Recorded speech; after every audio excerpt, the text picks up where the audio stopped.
I'm going to keep the introduction short because he's a super interesting guy and I'd like to get him on the mic sooner. But just briefly, he's a Dominican-American writer. He lived in Jersey after moving here with his family around age 6. Just from talking to him, I learned that he worked in a steel mill and I think probably a lot of other things. If you haven't checked out his first short story collection, it's called Drown. It's super excellent. And his newest novel, which hopefully you have a copy of, got a rave review from Michio Kakutani in The New Yorker.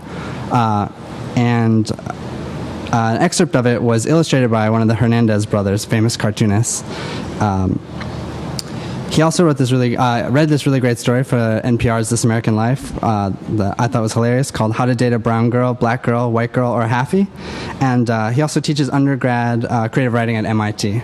And the last thing I'd like to say is that if you open your book, the epigraph to the book is from the Fantastic Four comic book. Of what import are brief, nameless lives to Galactus? It's probably the best epigraph I've ever seen. Please welcome Junot Díaz. Thank you. Guys, thanks so much for coming out. Yeah? It's kind of a cool thing. I mean, I really don't know what the actual details of it are, but it's really kind of a wonderful thing that they give you these kind of little events, yeah? And for me, it's just like, I'm always kind of astonished and humbled when anybody will take any time from their lunch break to come talk to an artist or interact with an artist or some kind of writer or anything like that. So I find that to be extraordinarily human and touching. So thank you for taking the little bit of time. Yeah, it's hard to make any time for anything. So this is like, I honestly just can't believe it. So thanks so much. And it's sort of weird. I have this year off. I'm not teaching at my school, MIT. And so I have these like kind of bizarre pangs when I'm walking around your campus, because it's like the same architect built the damn MIT and built this place. You know, it's like just the numbered buildings and your signs don't work, which is like MIT, my students always change all the signs. So they're like building 41, it'll actually be the opposite direction. So I felt like, oh, God, this place is equally fucked up. I think it's cool. Yeah, so thanks, guys. And since I hope you guys don't mind, we're like an intimate group if I like talk more like I would normally talk and not how I would talk with my students. Is that okay? Because it takes a lot of energy to pretend to be someone else, yeah? So, which you have to when you're at work, yeah? So, well, at least we have to. But I'm sure other people do.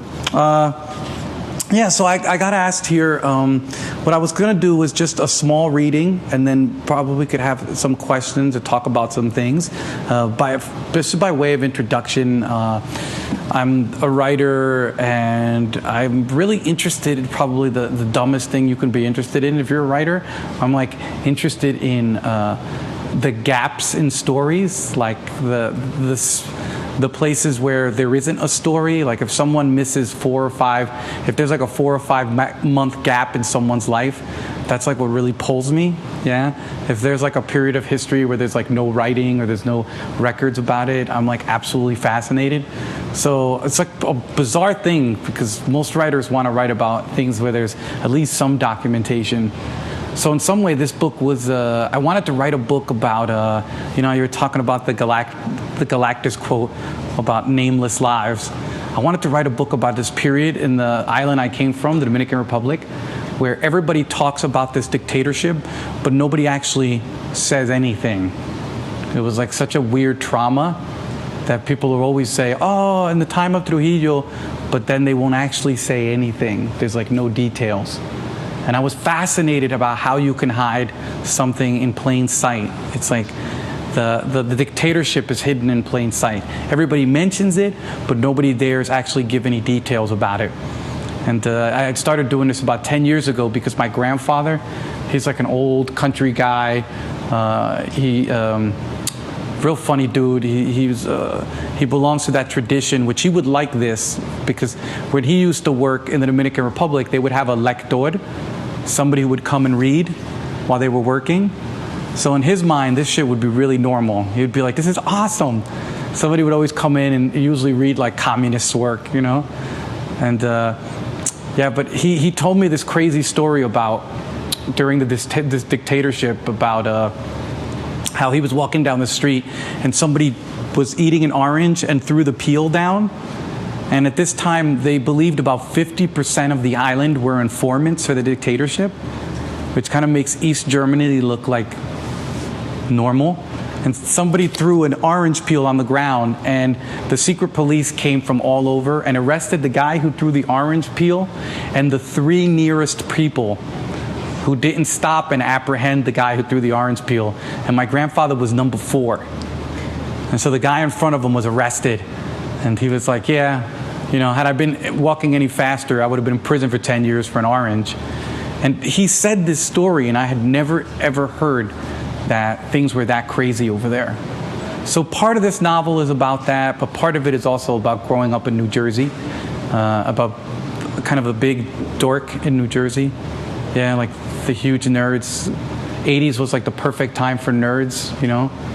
It was like personal computing, role-playing games, comic books became really big, and like video games, yeah? It was all like this perfect storm of nerdery. So I wanted to write about that. So I'm just going to read a small little piece, and then maybe, you know, some questions or some comments, and then we could take it from there. All right. The piece I'm going to read is it's called Sentimental Education. There's like a lot of voices in this book because I always say, have you guys read Wrinkle in Time? Everybody read Wrinkle in Time? Poor Madeleine L'Engle just died recently. Yeah, Wrinkle in Time was like, I love that book. Do you remember who the bad guy was in Wrinkle in Time? Does anybody remember that? Come on, man. The bad guy was called either the Enemy or he was called It. They were so afraid to name him. And anyway, for a kid who grew up in the shadow of a dictatorship, the Wrinkle in Time really wigged me out because it was a dictatorship taken to the extreme. Because when the enemy had taken over a planet, do you remember what he did? Or how people acted? Do you remember that all the kids would come out of their houses and bounce the basketball at the same time? And that was like, and that always, for me, struck me. I was like, fuck, that's a dictatorship gone nuts. So there's all these voices in this book because it's an attempt to sort of get away from that single voice. And so this is a kid talking about his college life and how he meets the biggest nerd in the world. Yeah, but first he meets his beautiful sister who he falls in love with. And so the voice is kind of a college like in Spanish would be a sucio, I guess, like a playboy. You know, dude who's got like 25 girlfriends. Yeah, so it starts like this. Sentimental Education, 1988, 1992. It started with me. The year before Oscar fell, I'd suffered some nuttiness of my own. I got jumped as I was walking home from the Roxy by this mess of New Brunswick townies, a bunch of fucking morenos. 2 a.m. and I was on Joyce Kilmer Ave for no good reason, alone and on foot.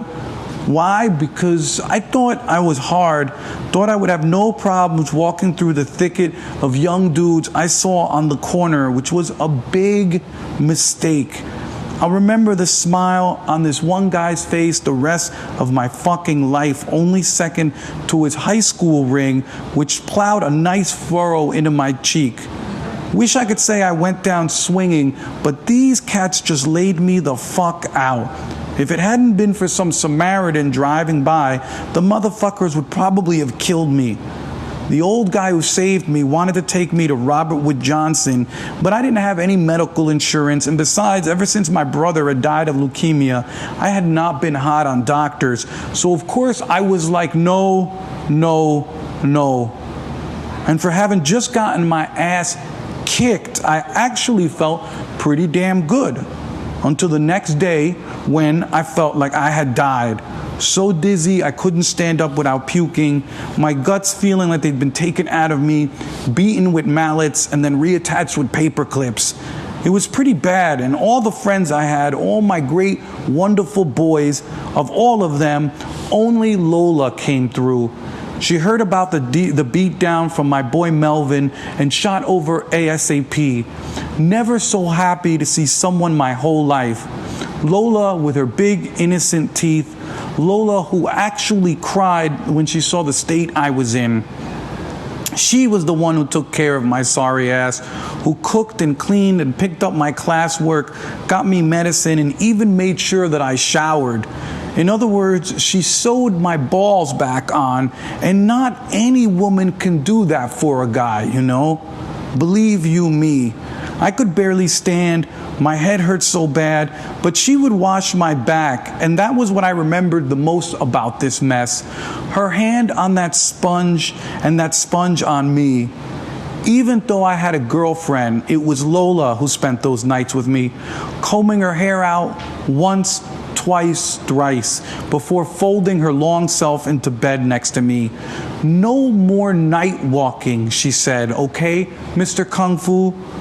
At college, you're not supposed to care about anything. You're just supposed to fuck around like crazy. But believe it or not, I actually cared about Lola. She was a girl it was easy to fall in love with. Lola, like the fucking opposite of the girls I usually went after. Bitch was almost 6 feet tall and no chest at all and darker than your darkest grandmother. And she was like 2 girls in one, the skinniest upper body married to a pair of Cadillac hips and an ill donkey. One of those overachiever girls who runs all the organizations in college and wears suits to student meetings. She was the president of her sorority, the head of salsa, and co-chair of Take Back the Night, and she spoke perfect, stuck-up Spanish. We had known each other since pre-freshman weekend, but it wasn't until a year later, till sophomore year, when her mother got sick again, that we had our little fling. Drive me home, Junior, was her opening line, and a week later, things jumped off between us. I remember she was wearing a pair of Douglas sweats and a Tribe t-shirt. She took off the ring her boyfriend had given her, and then she kissed me, her dark eyes never leaving mine. You have great lips, she said, and I ask you, how do you forget a girl like that? Only 3 nights we were together before she got all guilty about her boyfriend and put an end to it. And when Lola puts an end to something, she puts an end to it hard. Even those nights after I got jumped, she wouldn't let me steal on her ass for nothing. So I said, you can sleep in my bed, but you can't sleep with me? And she laughed. Junior, she said, yo soy prieta, pero yo no soy bruta. Because she knew exactly what kind of sucio I was. 2 days after we kind of broke up, she saw me hitting on one of her line sisters at a party, and she turned her long back on me. So that's it. That's just a small entry, yeah? So I think the best thing to do is to read a little bit, yeah, and then maybe take some questions, and I'll just finish off by reading something else or comments, yeah. You guys can't be any harder or meatier than my kids, so I figured anything you want to say or to talk about, that'd be cool. It spares you having to listen to me for another 15 minutes of reading. We can save that for the end, yeah. Am I blocking my... Oh, no, it's good. I forgot to mention it. Anyone wants to ask a question, if you could line up at the mic so we get it on the tape. Oh, Lord. That's even worse. I'm sorry, guys. It would have been so much easier if you just said some shit. Okay, we at least have one. Sure. Just a quick question. I understand that this is your first novel, but you've written fiction for The New Yorker. What inspired you to, at this point in your life, to take this leap into writing a novel? Or in this novel? It's a good question. I always was, I come from this immigrant overachiever family. My family, you know when you're a kid and you score well at anything? In my family, they were so fucking excited. They were like, we got one, you know? They were like, it's going to be a doctor, it's going to be a scientist, it's going to be whatever. And so I was like really good at scoring those damn tests that they give you as a kid. I was always scoring in like the 99th percentile of those student little tests. But I loved to read. And I kind of screwed my poor parents who wanted something more professional, and I became an artist. I loved to read, and I wanted to be a writer. Like, probably since I got into high school, I thought writing would be cool. because I liked to read so much. And it was also kind of reacting to my old man. My old man was like a military guy. He was like a boxer. It was like he had a black belt in judo. Every Sunday, the pain in the ass would go take us to the rifle range, you know? And I was like, I didn't want to be anything that he kind of approved of in a weird way.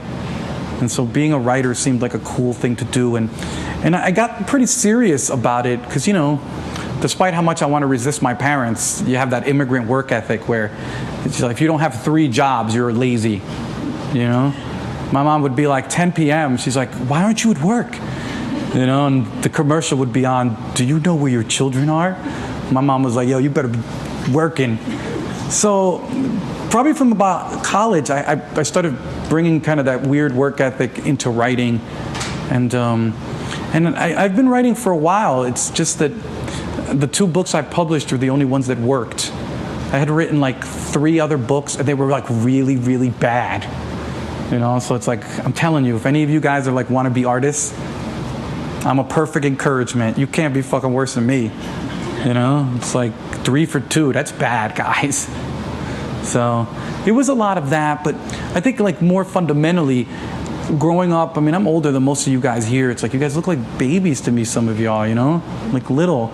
But I grew up in like the 80s, yeah, and it was like a weird time to be poor and Dominican and immigrant because the 80s was like, it was crack, it was AIDS, it was genocidal wars in Central America, it was voodoo economics, where basically that was when they say, if we take all the money out of the system and we give it to the rich, we promise you it'll trickle down to the poor. You know, which of course didn't work at all. And so all these things were happening, and as a kid I was really observant. And there was a part of me that felt that there was this vacuum in the historical record. I would turn on the TV, and all these things that I saw happening at once, nobody was talking about. And so of course there was this desire to bear witness. It sounds like kind of lofty, but as a kid I really did I felt like I was seeing shit that nobody wanted to talk about. And there was this desire in me to note that. And that was part of my writing. I mean, first, all I ever wrote were like kind of news reports from my neighborhood about the shit that was happening that nobody would ever care about. It was like really weird, you know? So I think that was some of it. Yeah. Oh, Lord. This is a setup. Sir, if you ask the question, I'll repeat it so you don't have to get up. Great. Your head's just going to talk loud. So based on what you've said, what I'm reading here, it sounds like it's college in New Jersey. Can you describe the relationship between the Trujillo regime and what's the link between that and the story? Yeah, no, that's an excellent question. Like, you know, just from what I've talking about, I was talking about a dictatorship, and yet the first thing I read to you is kind of, you know, a story about being at Rutgers and just running around chasing chicks, you know? And the real question is that what happens when you're a kid like me who, you know, goes to Rutgers and basically runs around and chases chicks, and you visit a home where your parents were like victims of a dictatorship. Like, do those histories ever meet? And do they actually ever influence each other? Does one speak to the other? Does the fact that I had all this access to all this privilege, and I thought it was incredible privilege being in a state school and learning all this stuff, did that impact my mom at all? And did the sort of silence around her personal history, did that have any influence on me? And in some ways, the book is about, I thought, was about the tyranny of the present. How, you know, the present is such a strong force that it's very hard to think about the past. You know, it's a lot of historians talk about this term, the tyranny of the present, that it's like the present is such a force that people don't even want to see old movies. They'd rather see a remake. Because they're like, you know, I don't want really to do anything with history. I don't really want to think about the past. And the problem is that it's, you know, we live not only in a present, we also live in a historical moment. You know, a lot of the things that have happened in the past have very subtle influences on our choices and our decisions.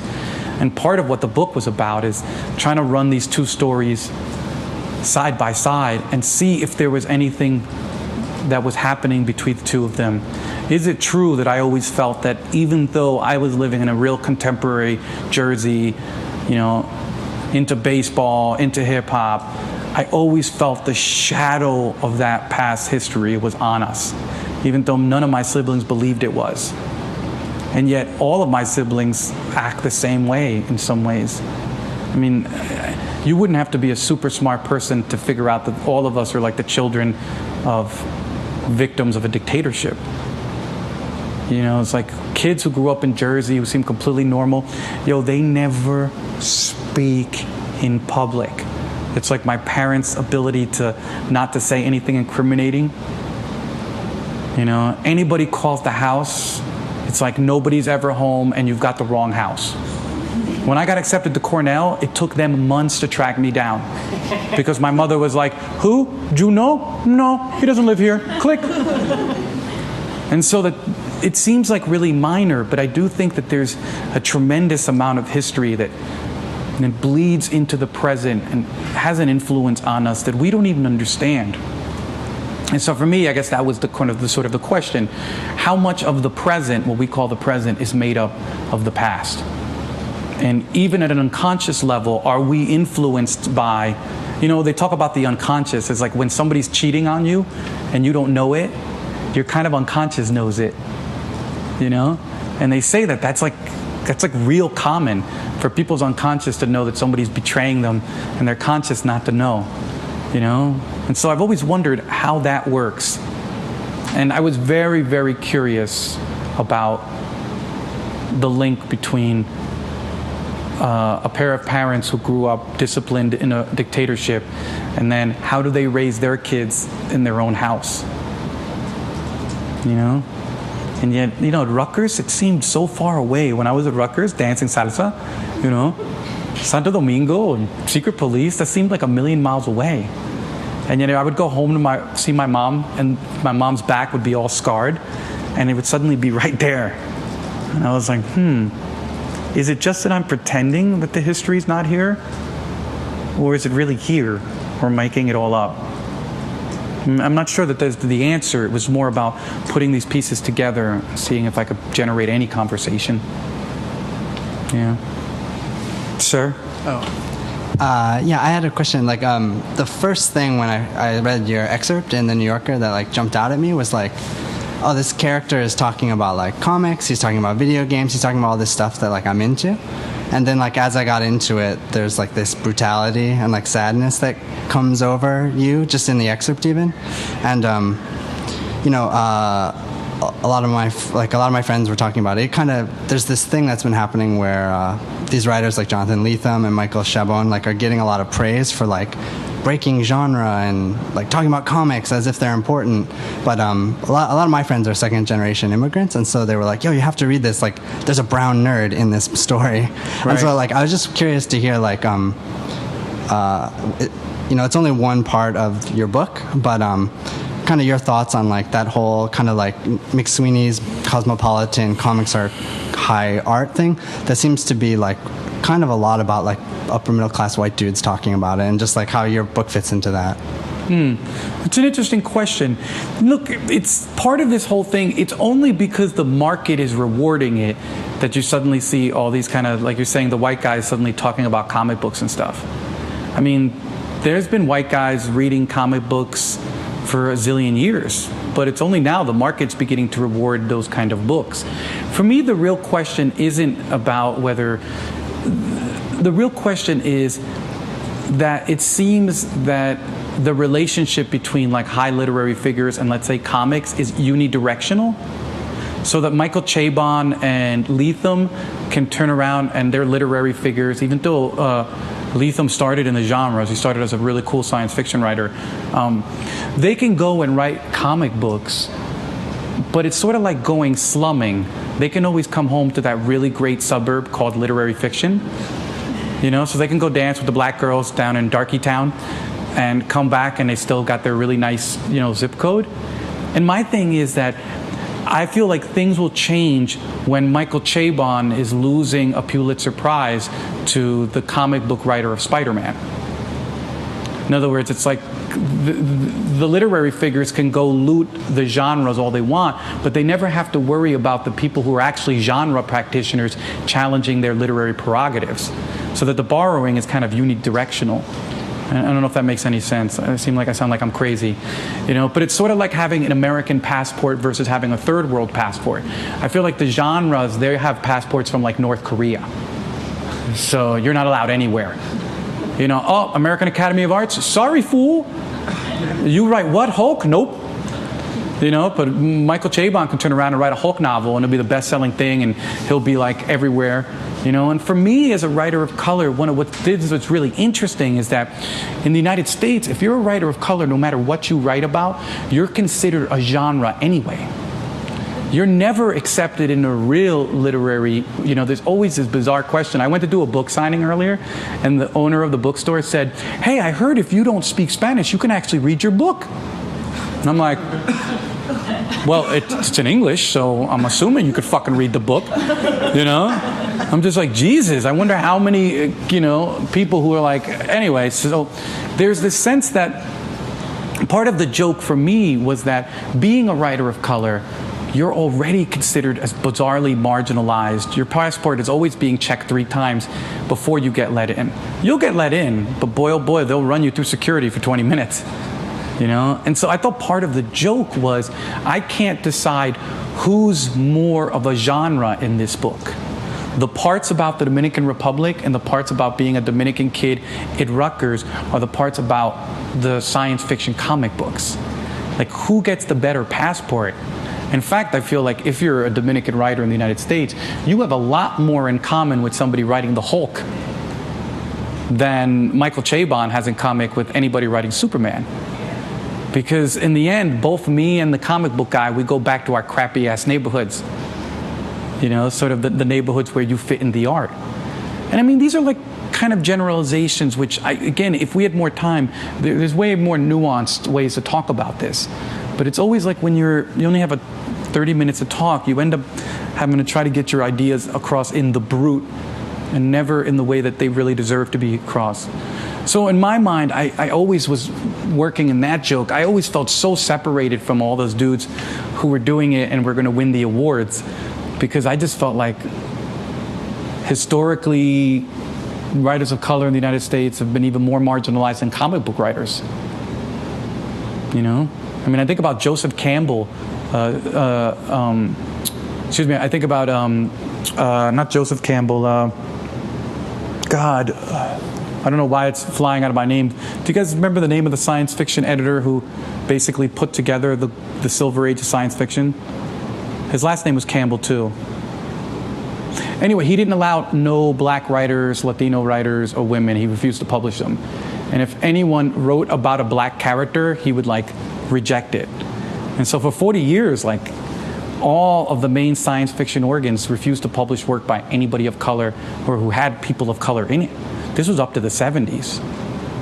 And so I really was interested in that question as I was writing, you know? It's like, which is more weird? So, yeah. Madame? My question is, I'm sorry. Yeah, no. My man got away with it. I like how you order the youth around. Terrible, the tyranny.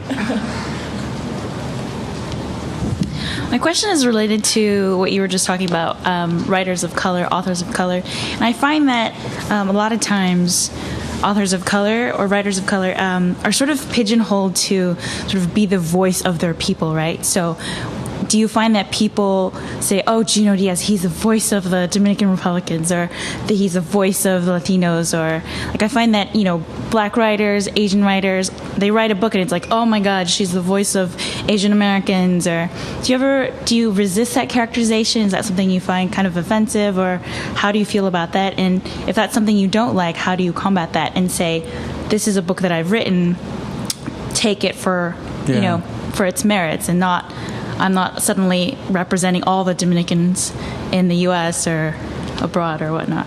Thank you. It's a really good question. Yeah, I mean, it's the weirdest thing. One of the things, again, these are issues which people tend to be not so comfortable about, but it's kind of bizarre, man, that if you're a writer of color in the United States, you're always viewed as a collective. In other words, you're viewed as somehow, an ambassador from this larger collective. But it's at every level, at a societal level. You'll even see it amongst ourselves. I mean, how many people will tell me, like, they won't date an entire group of guys? But always that group of guys tends to be ethnic. It's like you're much more likely to collectivize an ethnic group, because assume that they all share something really deeply in common, you know? And I think that it's something that is part of the condition that we're dealing with, is like trying to be simultaneously viewed as someone who belongs to a community, but also an individual. That's a really good thing. But most of us are usually viewed just as a part of a collective. And I am no more the representative and the spokesperson for the Dominican community as I am to the New Jersey community. I mean, if you want to understand what the Dominican community is, you would need about 10 million novels, and then you would only have the first pass, you know? And I do think that there's a deep desire in American culture to have native informants, to have people who are going to translate something for you.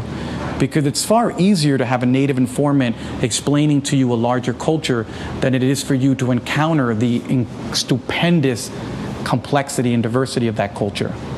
Like, it's so much nicer to boil down Japan down to your one JA friend you know. And that dude probably doesn't like rice. But you're like, yeah, that's Japanese culture. You know, never been to Japan. You're like, yeah, he knows. And a lot of us fall into that because it's also a weird, we become complicit in that. Because I have a lot of friends of mine who, they're like the expert in all things Korean. I'm like, motherfucker, you never been to Korea. You know, like, how did you get an expert at this? But because his parents are Korean. And so I feel there's a double-sided. As a writer, as an artist, what really matters to me is that a piece of art is really, in some ways, the distillation of a single subjectivity interacting with usually a very random and bizarre collective. And if you get the proportion wrong, you in some way erase what's important about a piece of work. If you see a piece of work only as an example of a larger collective, you've erased that person, that individual arches and whirls of the thumbprint of the artist who made it. But if you reduce someone as the individual, you lose the fact that this person came about in a context. Yeah? It's like Picasso doesn't make sense. He does not make sense if you don't understand the context he came out of. You know, there's no way an individual makes sense without their context. Because usually you're reacting and interacting to it somehow. So I think that both elements are vitally important, and often the stress is put on you to be, as a writer of color, as an artist of color, more towards your collective. But then we take it too far sometimes, where some writers of color are like, I am the supreme individual. I want nothing to do with my community. And that's equally toxic and I think misleading. And it's the hardest thing for all of us is equilibrium. You know?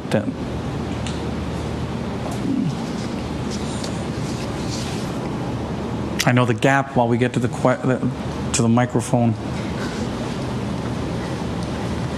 You have like the whitest shoelaces. I'm like in envy of you. It rocks, man. I have a few things, because as you're talking, I'm thinking, once I heard Julia Alvarez speak about her process, and she said something that I thought was very interesting. She said, I feel in Spanish, but I write in English. And so I was wondering, for you, is there a voice in one language that comes easier than in another? Or are they, whenever I read anything you write, it just seems like the Spanish comes out at the right time to convey something that is really almost as if you couldn't say it in English. I don't know if that's my own interpretation, but so that's one question. And then I also wanted to know about your experience teaching at MIT. Cool, thank you. I have this bizarre thing with language. It's like typical immigrant, you come and you have to learn the damn language. And all my siblings learned it within 6 months, and I had to get put in special education because I couldn't speak it. For some reason, English wouldn't come out of my mouth. And I learned to read English within a few months, but I couldn't speak it for a very long time. So language has always been tricky in some ways. And then typical adolescent, reaction, you're like, you get to that weird self-hate period where you hate everything that has to do with your larger culture. And so I almost lost all my Spanish in my teens. And then I had to like relearn it all. And the thing with me is not so much that I have like either a Spanish or an English voice. It's more that I have those two voices running through my head at the same time. And sometimes I'm in my English self, my English dominant self, in a complete Spanish setting. And so people are speaking in Spanish and I'm translating the Spanish for my English self. And sometimes I'm my Spanish dominant self in an English setting. And I'm sitting there listening to everybody speaking English, and I'm just like, oh, brother. And, and I'm translating the English to my Spanish self. And the best parts are when my languages actually coincide, because it's just whatever frame of mind you're in, and sometimes you encounter these worlds. And for me, it's like I feel both languages are like running simultaneously, and they'll cross at weird moments. And when I'm writing, I tend to have both of them running through my head, and the one that bullies through the most, because English is what I write in, but Spanish and English are what I think and speak in. And so in my head, Spanish will always like seize control. It's like the really angry driver, like passenger who like grabs the wheel. So anytime I'm writing in English and Spanish is like, enough, ya, basta, tú eres un pendejo, cállate la boca, yo te voy a decir algo aquí. Suddenly it comes in, But it's also a process of rewriting. I don't want to think that it's completely this intuitive, bizarre relationship to the linguistics, When you're rewriting, different languages begin to help out. Sometimes I'll be reading a sentence in English, and it's not until I read it for the Spanish frame of mind that I'll understand the way the sentence works. So a lot of times I'm like doing all of that. And teaching at MIT is really great. I mean, I don't know, guys. Being an artist to get medical insurance,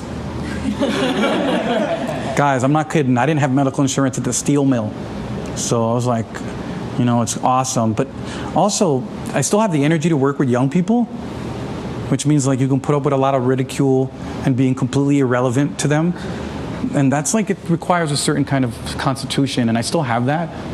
And MIT students tend to be like people who, they tend to be like anyone who's a superlative. You've basically sacrificed a huge chunk of your childhood to get to this place. Like, you didn't get to MIT because you got drunk 2 nights in a row. That didn't fucking happen. You know what I'm saying? You didn't do what I did when I was in high school and gotten at MIT. You didn't skip a week of school to watch the playoffs. Like, that just didn't happen. These kids sacrifice an enormous amount of their childhoods to get there. And so part of what's really cool about it is that you're teaching what everybody teaches at a university, is how to be more critical minded. Beyond just the subject you're teaching, if you're teaching literature, if you're teaching high energy physics, you're also teaching that component of how to be critical minded, But the second thing at a place like MIT, what you're teaching is compassion. It sounds like really like kissy, smoochy, softy, but those kids have like no compassion. You didn't get into a top select college because you were a compassionate person. You're like, oh, you failed, I forgive you. That wasn't you. You got in there because you fucking suck. And so one of the weirdest things that I learned at MIT was that beyond just teaching them what I had to teach them, compassion, which I normally never thought about, I had to learn how to teach it. Because I would have kids who, if they would make one error, they would just be like, I'm like, whoa. As an artist, that errors are the fountain of your inspiration. It's completely unlike the academic process. In an academic process, if you make a mistake, you're punished. Whether it's through a low grade or through, you don't get the little golden sticker. But as an artist, your mistakes, that's the foundation of your work. Because you can't explore without making mistakes. And exploration is the root of all artistic endeavor. You're taking chances and you're messing things up, and you mess things up, and that leads you into another direction. Yeah, but in an academic setting, too many mistakes and you're getting kicked the fuck out. And so it's this weird thing that you're involved with as a teacher. You're involved with attempting to make the student know the material, make them more critical minded, this other aspect which is compassion, and then trying to teach the ethos of exploration, which is quite different from the ethos of approval. Exploration and approval tend to be two entirely different things. So just one more question, yeah, or someone, anyone? Sir?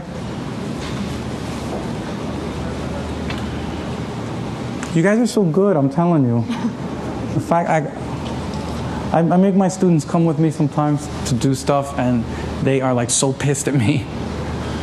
You touched earlier on kind of this issue of high culture and low culture with the literary fiction writers kind of adopting comic books. So I wonder if you could speak to, I don't know what the academic reception for your work or other similar work has been, but I wonder if you could speak to the role of the academy in sort of disseminating this culture, what you think it's doing to it, and sort of the problem of the ivory tower, I guess.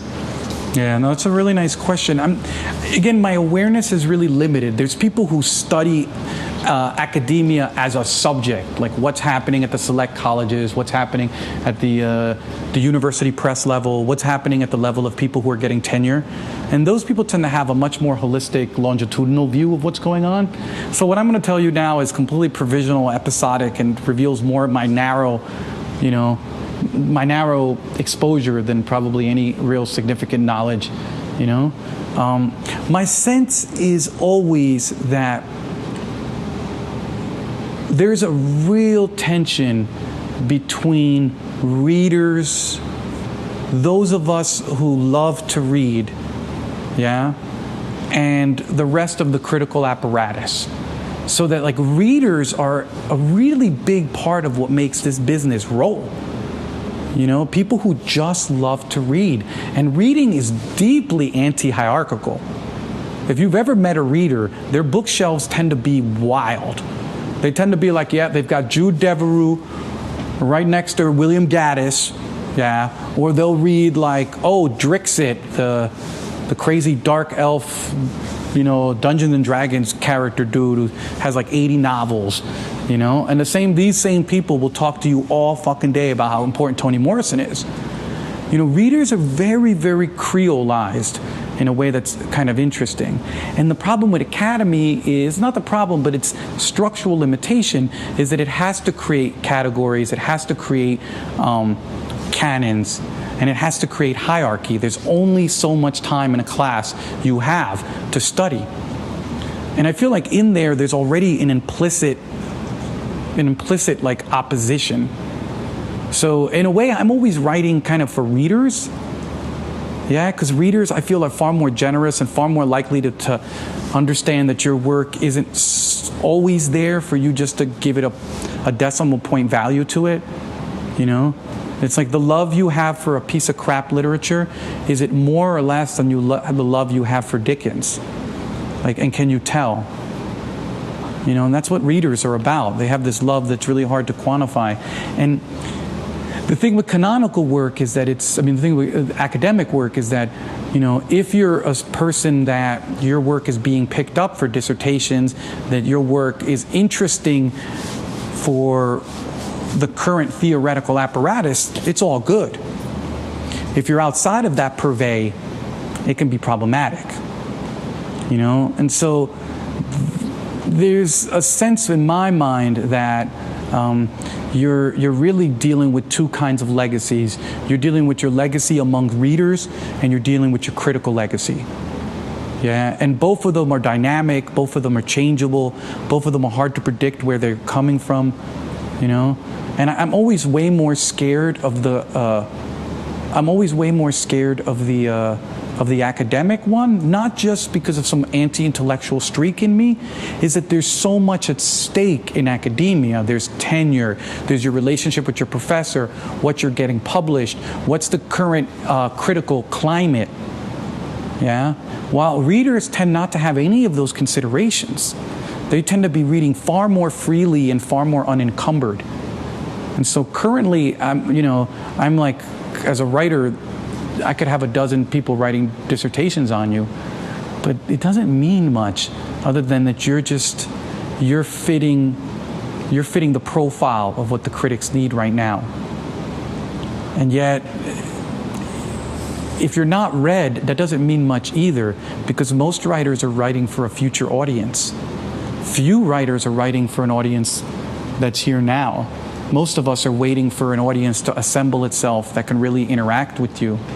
And so I think they're both kind of sketchy, but I also don't want anyone to get a sense that either one of them is quite evil. I think they just have their advantages and their disadvantages. But again, both the academic and the standard reading audience are provisional. And as an artist, you're trying to engage a kind of a collective over a long term in an unpredictable way. And neither of those can really predict where your work is going to end up, you know? So, and guys, I thought I would just end. I was just going to read a little footnote to you, because there's all these footnotes in this book. Very weird. You know, the critics, a lot of the critical responses compared these footnotes to David Foster Wallace, which is so weird, because I like openly and nakedly robbed the footnote technique in this book from a writer from Martinique. His name is Patrick Chamoiseau. How do you pronounce that name in French? Anybody? Chamoiseau. Anyway, he wrote this incredible novel called Texaco. And in Texaco, he has the most astonishing footnotes. But unlike sort of the postmodern white boy writers who use the footnotes to reinforce authority and reinforce erudition, Chamoiseau uses the footnotes to gossip, to get involved in ad hominem attacks, to like undermine his own authority. He'll be like, oh, oops, 4 pages back, I made a mistake. You're fucked. You know, but I don't feel like changing it because it sounds cute. You know, and he was the one, I'm telling you, go read this novel, Texaco. It's like one of the best novels I ever read. Texaco, and then there's a fantasy novel called The Etched City. Have you guys ever read The Etched City?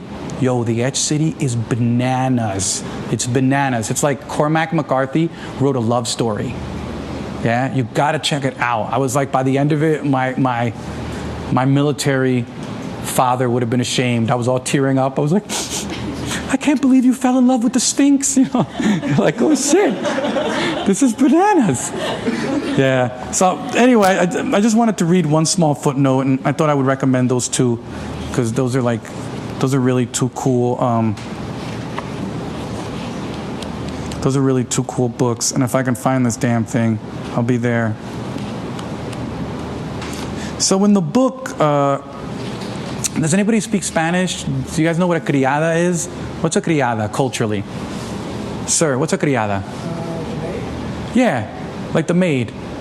Yeah, a criada in Santo Domingo, there's like a whole, you could tell we're like, you know, you're asking your question about history. You know, the Dominican Republic, the whole island, we had like 300 years of slavery plus. And there's still a culture in the Dominican Republic and Haiti of restavex or criadas, which are children who are given away by their families to other families to be the built-in slave. They're basically made for life. And they're just like given away. And it's usually your excess child, your youngest child. And it's fucking bananas. And it's like common. They believe like 20% of the United Nations did a study, 20% of all children in the Dominican Republic have lived in this situation at one time or another. And so this is the narrator talking about the criada, a criada, and it's just a footnote. And one of the main characters is sold to be a servant by her step-parents, and then the narrator breaks the narrative to give this tiny footnote, and he says, I lived in Santo Domingo until I was 9, and even I knew criadas. 2 of them lived in the callejon behind our house, and these girls were the most demolished, overworked human beings I'd known at that time. One of them, Sobeida, did all the cooking, all the cleaning, fetched all the water, and took care of 2 infants for a family at 8. And the chickie was only 7 years old. She never went to school, and if my brother's first girlfriend, Johanna, hadn't taken the time to teach her her ABCs, she would not have known nada. Every year I came home from the States, it was the same thing. Quiet, hardworking Sobeida would stop in for a few seconds to say a word to my abuelo and my mother before running off to finish her next chores. I tried to talk to her, of course, Mr. Community Activist, but she would skitter away from my stupid questions. What can you 2 talk about? My mother demanded. La pobrecita can't even write her own name. And then when Sobeida was 15, one of the Callejon idiots knocked her up, and now my mother tells me her family has got her kid working for them too, bringing in water for his mother. Thank you. Thanks so much for sharing this time, guys.